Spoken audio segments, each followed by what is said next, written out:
Alright, quick update on the XL600. So, a few things. I'm still waiting on a couple parts. I've got throttle cables, a pair of throttle cables that I need to get. You can see that is the throttle there. And the cables still work, but the cables are kind of in a bind. I've got the fairing on the side here pulled off. Just going through the electrical, making sure everything's good there. Done a little paint on the engine, and I've used a little sander to kind of clean the edges up so it looks a little bit closer to factory.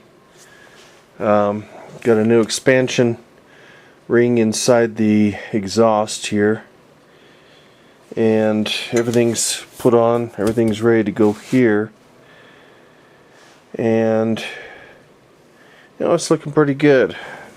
Tires are new, they're pretty aggressive. I've got a Kenda on the rear and Shinko. Anyway, so there's the exhaust. This has been painted with the wood stove paint, which is a high temperature paint. I've got the whole exhaust, and I've also got the crash guard down the bottom there. So that's looking all good. And let's see.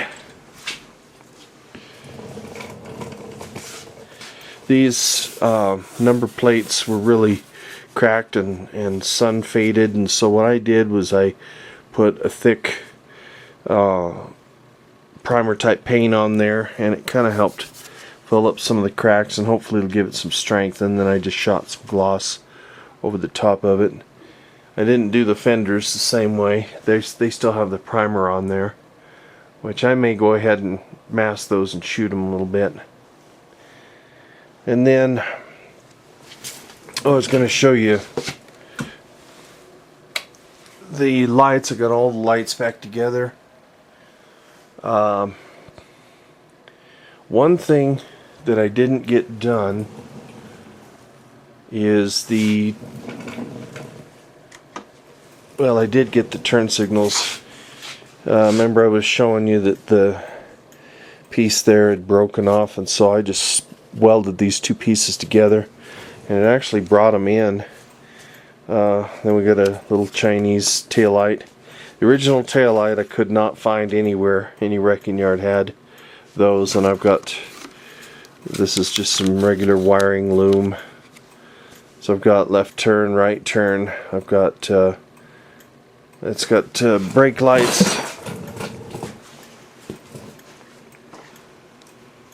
See if I can get it to come on. This brake light.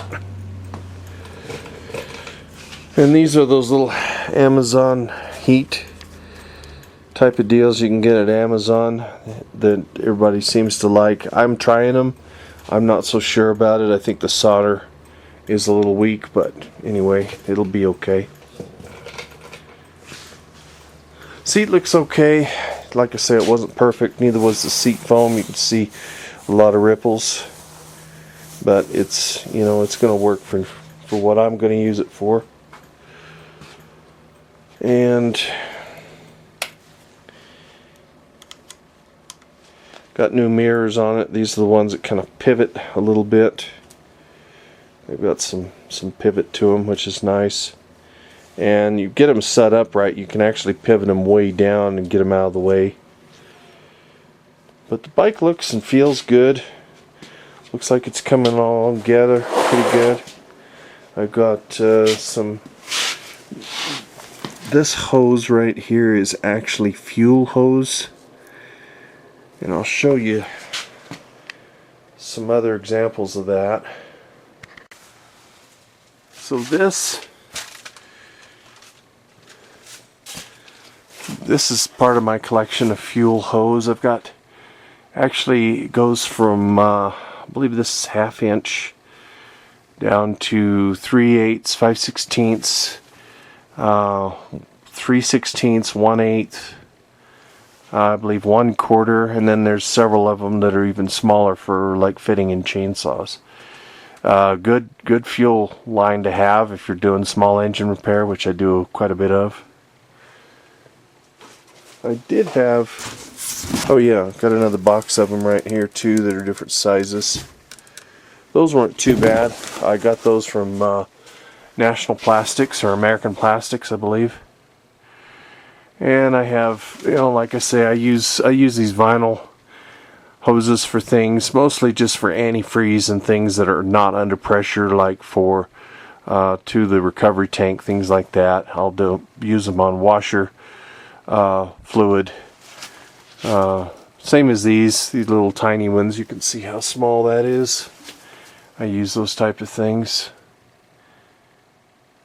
Yeah, so anyway, so that's the quick little review of the fuel hoses and tires and various things on the Honda XL600. I was going to mention that this bike is actually a little brother to the Paris-Dakar Honda that was used back in the 80s to go from Paris down to Dakar, Africa.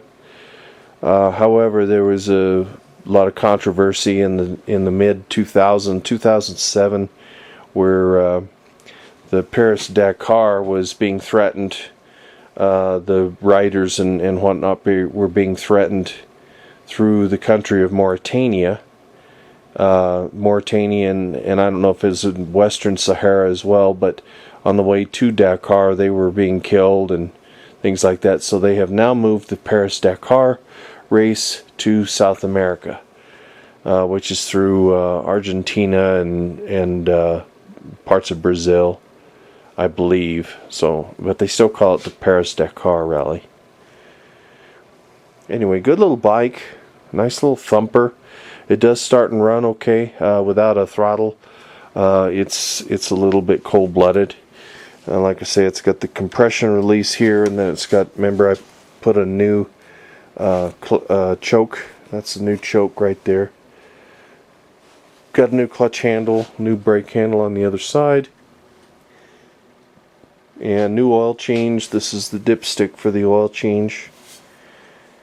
And down on the side there, it's your oil filter housing.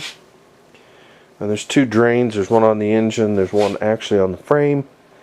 And it takes about 2 quarts of 10W40 SF, which right now we're at SGHIJ, I think, SJ oil.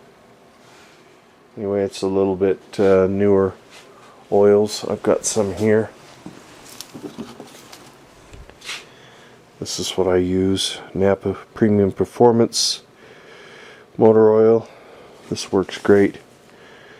And you can see the rating there, SN, so it's come a long way since the SF days. And there's a table full of tools to put away. But anyway, looks like we're going to give you another thumbs up, and we'll see you on the next one.